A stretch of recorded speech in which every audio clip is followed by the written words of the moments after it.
Assalamualaikum warahmatullahi wabarakatuh. Pada kesempatan kali ini, saya akan membahas sebuah materi dari mata kuliah Manajemen Perbankan. Tapi sebelum saya memulainya, izinkan saya memperkenalkan diri terlebih dahulu. Perkenalkan, nama saya Andi Nurul Aulia Nabila dari kelas 2D D4 Administrasi Bisnis Politeknik Negeri Ujung Pandang. Nah, pada kesempatan kali ini, saya akan membahas sebuah materi yaitu Bank Syariah.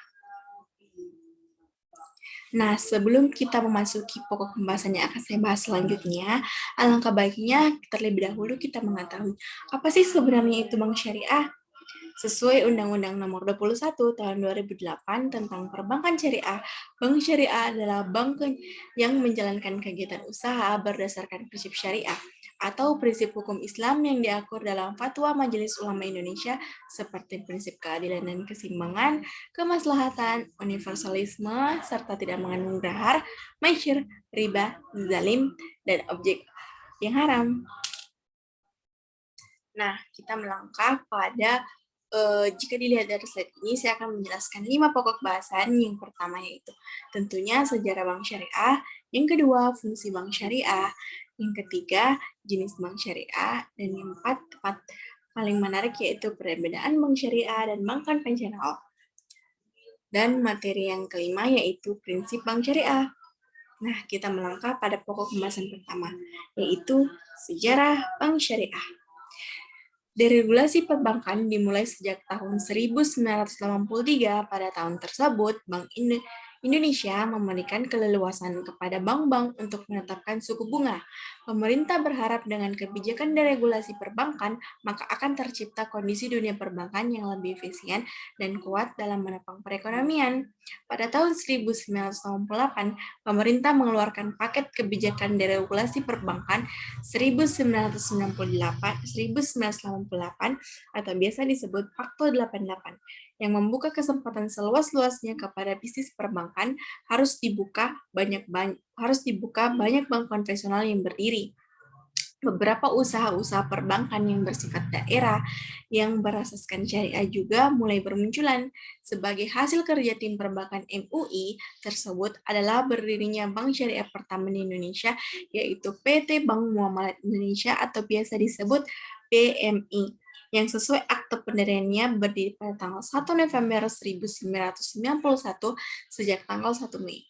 Pada tahun 1998, pemerintah dan Dewan Perwakilan Rakyat melakukan penyempurnaan Undang-Undang Nomor 7 Tahun 1992 tersebut menjadi Undang-Undang Nomor 10 Tahun 1998 yang secara tegas menjelaskan bahwa terdapat dua sistem dalam perbankan di tanah air atau dual banking system, yaitu sistem perbankan konvensional dan sistem perbankan syariah.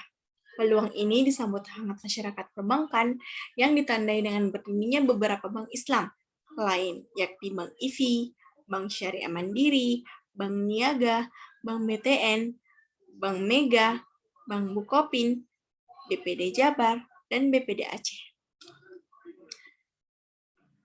Pengesahan beberapa produk perundang-undangan yang memberikan kepastian hukum dan meningkatkan aktivitas pasar keuangan syariah seperti yang pertama, Undang-Undang Nomor 21 Tahun 2008 tentang Perbankan Syariah, yang kedua, Undang-Undang Nomor 19 Tahun 2008 tentang Surat Berharga Syariah Negara atau yang biasa disebut Sukuk, dan yang ketiga, Undang-Undang Nomor 42 Tahun 2009 tentang Amandemen Ketiga Undang-Undang Nomor 8 Tahun 1983 tentang PPN Barang dan Jasa. Dengan telah diberlakukannya Undang-Undang Nomor 21 Tahun 2008 tentang Perbankan Syariah yang terbit tanggal 16 Juli 2008, maka pengembangan industri perbankan syariah nasional semakin memiliki landasan hukum yang memadai dan akan mendorong pertumbuhannya secara lebih cepat lagi. Sejak mulai dikembangkannya sistem perbankan syariah di Indonesia, dalam 2 dekade pengembangan keuangan syariah nasional, sudah banyak pencapaian kemajuan, baik dari aspek kelembagaan dan infrastruktur penunjang, perangkat regulasi, dan sistem pengawasan, maupun awareness dan literasi masyarakat terhadap pelayanan jasa keuangan syariah. Sistem keuangan syariah kita menjadi salah satu sistem terbaik dan terlengkap yang diakui secara internasional.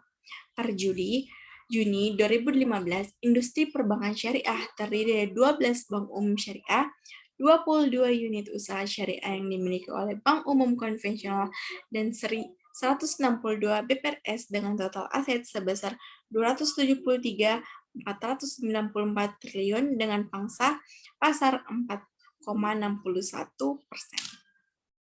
Selanjutnya kita melangkah pada pokok pembahasan yang kedua, yaitu fungsi bank syariah. Dilansir dari buku Bank dan Lembaga Keuangan Lainnya, tahun 2020 karya Irsyadi Zain dan Rahmat Akbar dijelaskan beberapa fungsi bank syariah, yaitu yang pertama, bank syariah berfungsi menghimpun dana dan mengeluarkan dana masyarakat. Yang kedua, bank syariah menjelaskan fungsi sosial dalam bentuk lembaga Baitul Mal, yaitu menerima dana yang berasal dari zakat, infak, sedekah, hibah, atau dana sosial lainnya yang menyalurkan kepada organisasi pengelola zakat. Yang ketiga, bank syariah bisa menghimpun dana sosial yang berasal dari wakaf sesuai dengan kehendak pemberi wakaf. Selanjutnya, kita melangkah pada pokok bahasan ketiga, yaitu jenis perbankan syariah. Poin pertama, Bank Umum Syariah atau biasanya disingkat BUS, melakukan kegiatan usaha serta kegiatan lalu lintas pembayaran dengan prinsip-prinsip syariah. Selain itu, bank ini juga tidak berada di bawah koordinasi bank konvensional, meskipun tidak menutup kemungkinan bahwa bank syariah dapat dimiliki oleh bank konvensional, tetapi tetap saja aktivitas dan pelaporannya terpisah dari induk banknya, karena bank syariah memiliki akta pendirian yang terpisah, atau bisa jadi berdiri sendiri tanpa pernah menjadi anak perusahaan bank konvensional. Yang kedua, unit usaha syariah. Unit usaha syariah adalah bagian dari bank konvensional yang berdiri sebagai kantor induk kegiatan usaha dengan prinsip bank syariah.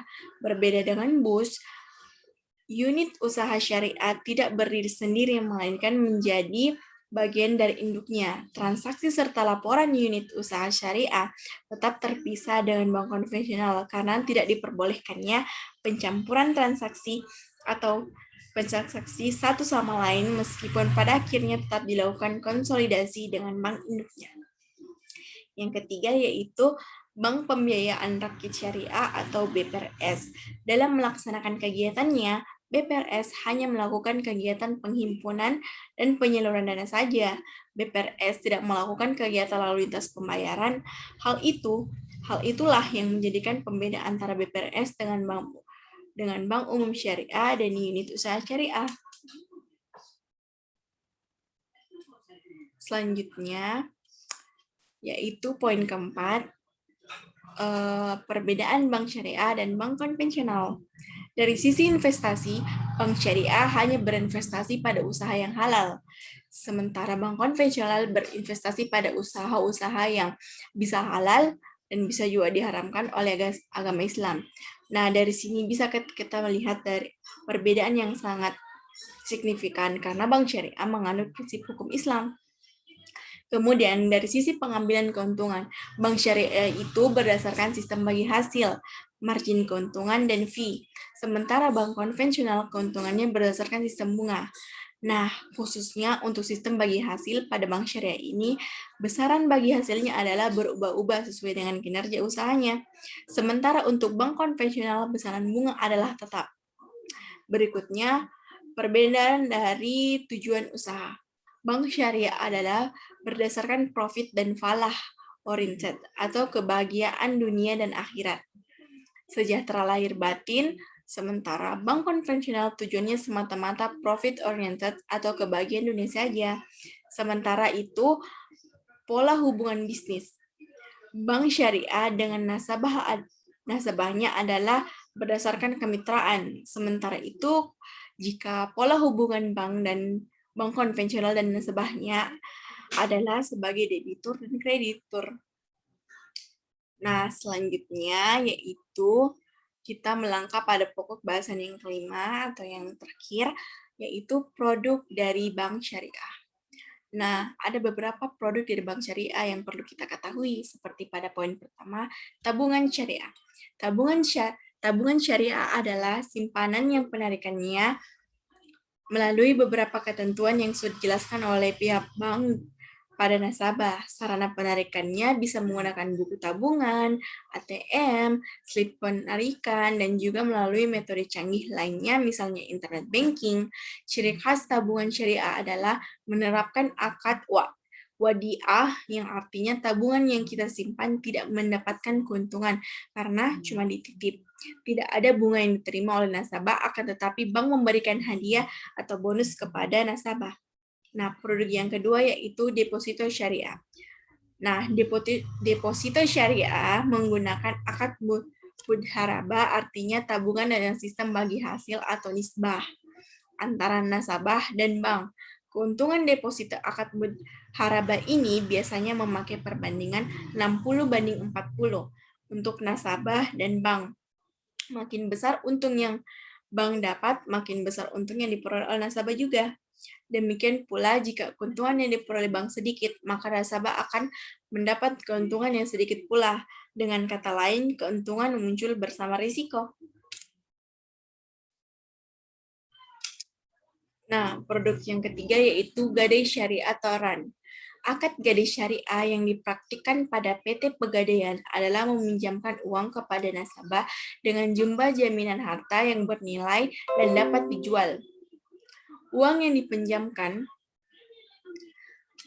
adalah murni tanpa bunga, namun nasabah atau rahin wajib menyerahkan barang jaminan atau mahrum untuk kepentingan sebagai alat pembayaran utang manakala pemberi gadai tidak dapat membayar utang saat jatuh tempo yang telah disepakati.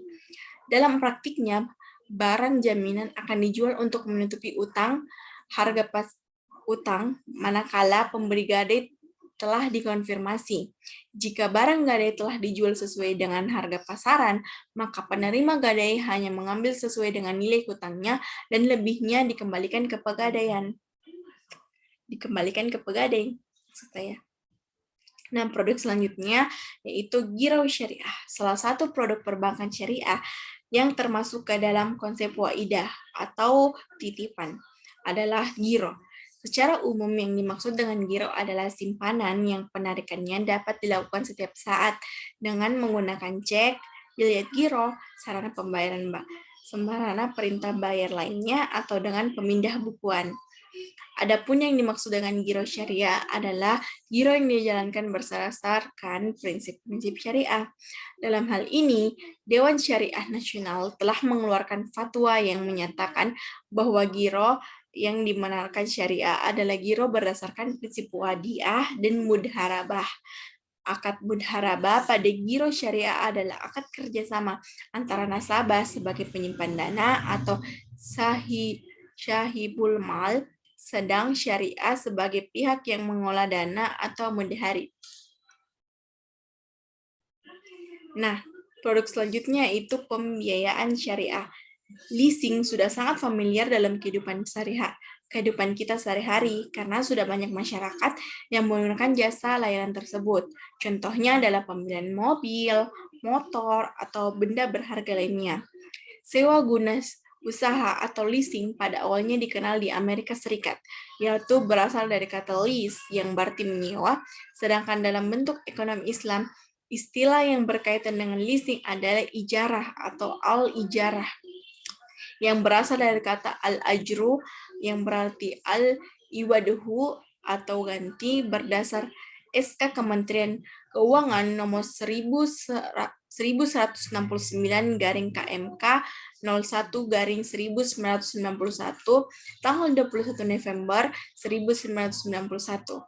Sewa guna usaha adalah kegiatan pembiayaan dalam bentuk penyediaan barang modal baik secara sewa guna usaha dengan menggunakan hak opsi atau finance lease maupun sewa guna usaha tanpa hak opsi atau operating lease untuk digunakan untuk lease selama jangka waktu tertentu berdasarkan pembayaran secara berkala. Nah, itulah pembahasan bank syariah dari saya. Lebih dan kurangnya mohon maafkan. Terima kasih.